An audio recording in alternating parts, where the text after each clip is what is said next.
नमस्कार दोस्तों, मेरा नाम है राजन सिंह और आप लोग देखना शुरू कर चुके हैं किसान डेस्क।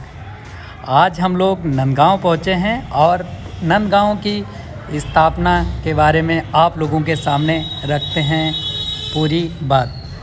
सबसे पहले मैं एक बात कहना चाहता हूं, यार नहीं ब्रजराज को बरसो तो प्यार नहीं ब्रजवासिन को सो।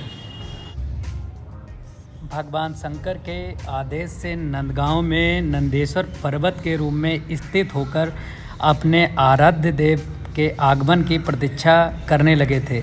श्री कृष्ण परम वैष्णव शंकर की अभिलाषा पूर्ण करने के लिए नंदेश्वर पर्वत पर ब्रजवासियों, उसमें से भी जो विशेष लोग थे, नंद बाबा जी, जसोदा मैया तथा गोपी सखाओं के साथ बाल्य अवस्था की मधुर लीलाएं किया करते थे।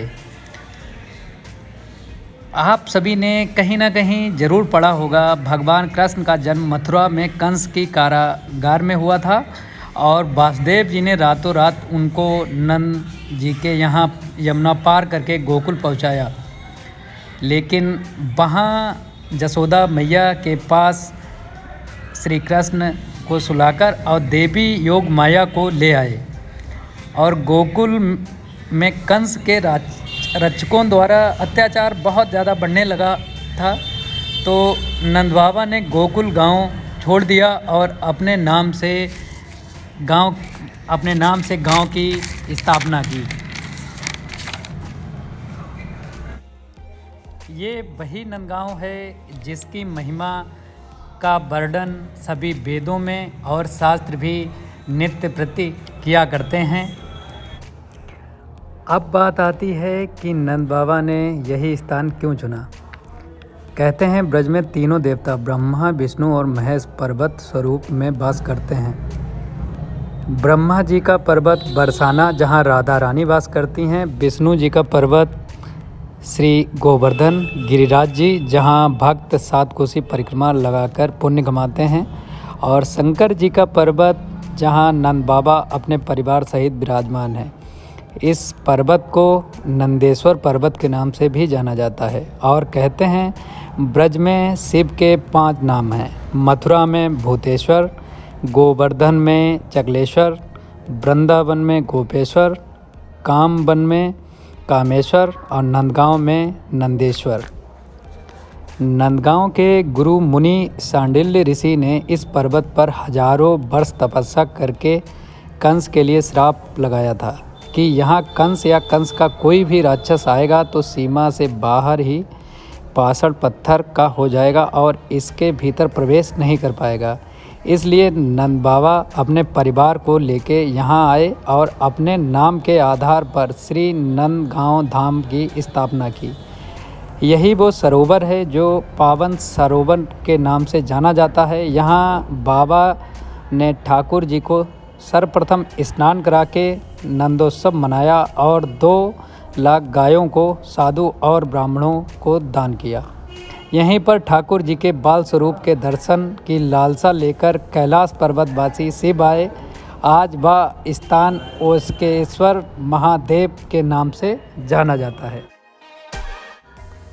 यहीं ठाकुर जी का वो कदम का वृक्ष है जिस पर बैठकर ठाकुर जी मधुर बांसुरी बजाते थे और इस स्थान को टेढ़ कदम के नाम से जाना जाता है। यहीं पर उद्धव जी आए, मथुरा से गोपियों को ज्ञान देने और प्रेम की शिक्षा लेकर गए। यहाँ पर आपको 4 पंक्तियाँ सुनाना चाहूँगा। ऊधो सूधो है गयो, सुन गोपिन के बोल, ज्ञान बजाई धुंध की, बाजो प्रेम को ढोल। इस स्थान को उद्धव वन के नाम से जाना जाता है। यहीं पर नंद जी गौशाला स्थित है। मैया जसोदा का दूध पिलाने वाला मटका आज भी प्राचीन समय के ठाकुर जी के चरण चिन्ह बने हैं। नंदगांव में 56 कुंड हैं और 12 वनों के दर्शन आज भी मौजूद हैं। यहीं रहकर भगवान ने साड़ी पहनकर गोपियों के साथ बहुत ज़्यादा लीलाएं की।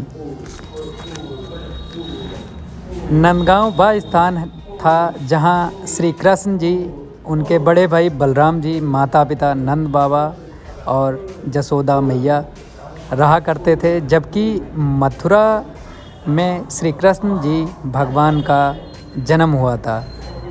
तो मथुरा कृष्ण जन्म स्थान के रूप में प्रसिद्ध है। अब आते हैं नंदगांव क्यों प्रसिद्ध है। नंदगांव इसलिए भी प्रसिद्ध है क्योंकि कृष्ण जी ने और बलराम जी ने अपना बचपन यहीं बिताया। वास्तव में उनका नामकरण संस्कार भी यहीं एक गौशाला में किया गया था, जो वर्तमान में मंदिर के पास स्थित है।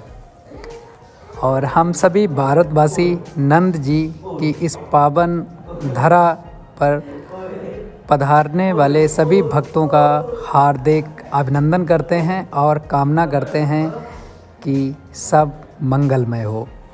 आइए कुछ चित्र आपको दिखाते हैं मंदिर के और फिर आप लोगों को कराते हैं भगवान कृष्ण जी की फैमिली के दर्शन। ये छत का नज़ारा आप लोग देख रहे हैं, बहुत ज़्यादा सुंदर बनाया गया है। ये मे भी बाद में भी बनाया गया होगा, ऐसा मुझे प्रतीत होता है।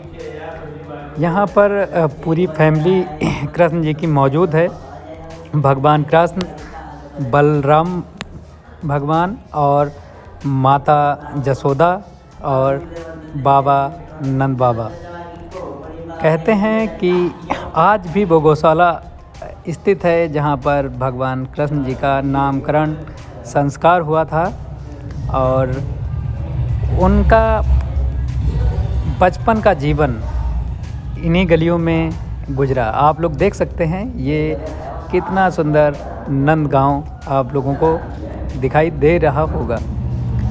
पावन नंदगांव आप सभी आइए, ऐसी मैं आशा करता हूँ कि ढेर से ढेर संख्या में यहाँ पर लोग आएँ और अपनी मनोकामना पूरी करने के लिए यहाँ पर प्रार्थना करें।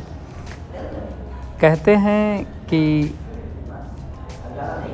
भगवान शिव के अवतार थे श्री कृष्ण जी, और श्री कृष्ण जी के लिए कैलाश पर्वत से भगवान शिव आए थे। और यहाँ पर मतलब कुछ तो प्रकृति की बहुत ज़्यादा सुंदर चीज़ें हैं जो कि मन को एकदम से मोह लेती हैं। आइए कुछ दृश्य दिखाते हैं आपको और फिर करवाते हैं भगवान श्री कृष्ण के दर्शन। और प्रेम से बोलो जय कन्हैया लाल की, हाथी घोड़ा पाल की, जय कन्हैया लाल की।